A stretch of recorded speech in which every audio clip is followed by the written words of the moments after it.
pensar na modelagem de atributos para a entidade venda da nossa aplicação de e-commerce. Uma venda tem alguns atributos básicos, como data da venda, forma de pagamento, forma de entrega, etc. Mas também precisamos guardar informações de outras entidades do sistema que têm relação com uma venda, que são o comprador, o vendedor e os produtos vendidos.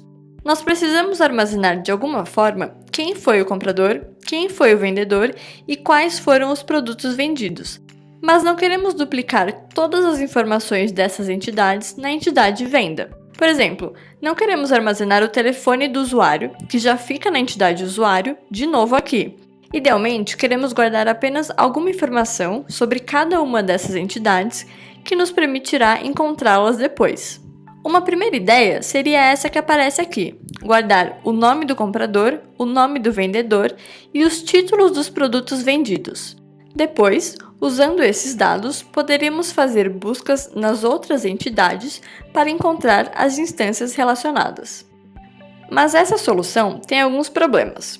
Por exemplo, o que fazemos se dois usuários tiverem o mesmo nome? Guardar apenas o nome não será mais suficiente para identificar um usuário.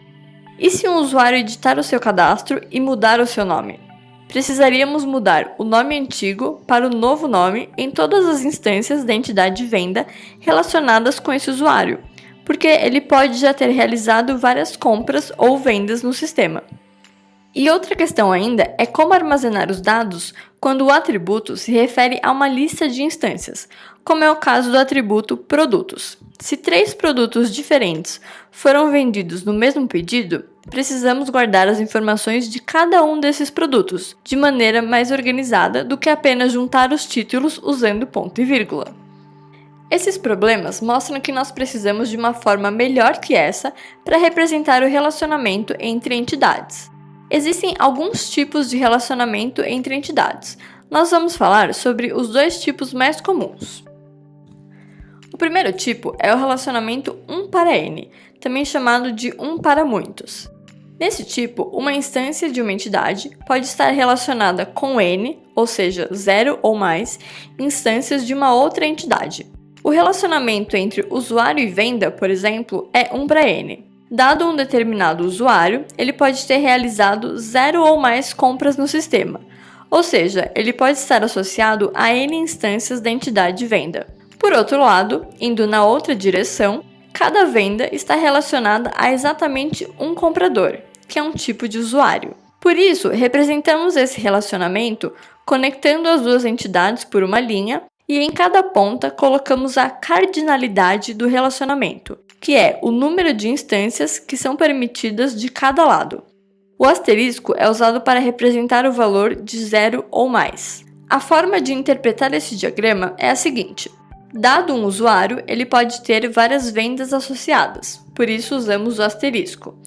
E indo na outra direção, dada uma venda, ela pertence a um único comprador, por isso usamos o 1. Além disso, para deixar o relacionamento mais claro, poderíamos dizer qual é o papel que define o relacionamento, que nesse caso é o papel comprador. Aqui estamos considerando que a entidade usuário é genérica e pode conter dados tanto de compradores quanto de vendedores. Por isso, é uma boa ideia deixar claro que estamos falando do relacionamento comprador. Um usuário pode participar em N vendas no papel de comprador. Deixar os papéis explícitos é útil porque uma entidade pode ter mais de um relacionamento com outra entidade. Por exemplo, a entidade usuário também está relacionada com a entidade venda através do papel vendedor, e novamente o relacionamento é do tipo 1 para N. Um usuário pode ser o vendedor envolvido em 0 ou mais vendas, mas cada venda pertence a exatamente um vendedor. Para representar um relacionamento 1 para N nos atributos das entidades, vamos usar os conceitos de chave primária e chave estrangeira. Uma chave primária é um atributo ou um conjunto de atributos de uma entidade que tem um valor único, ou seja, cada instância da entidade terá um valor que não se repete para nenhuma outra instância e não pode ser alterado.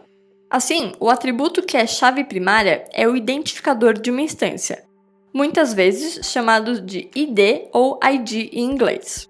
Esse diagrama mostra as entidades venda e usuário modificadas, cada uma com um novo atributo, ID, que é a chave primária de cada entidade.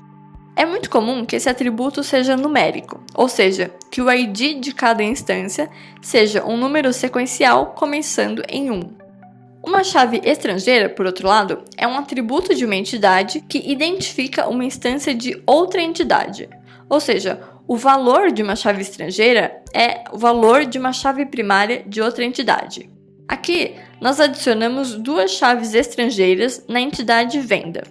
Uma para armazenar o ID do usuário, que foi o comprador da venda, e outra para armazenar o ID do usuário, que foi o vendedor de uma venda.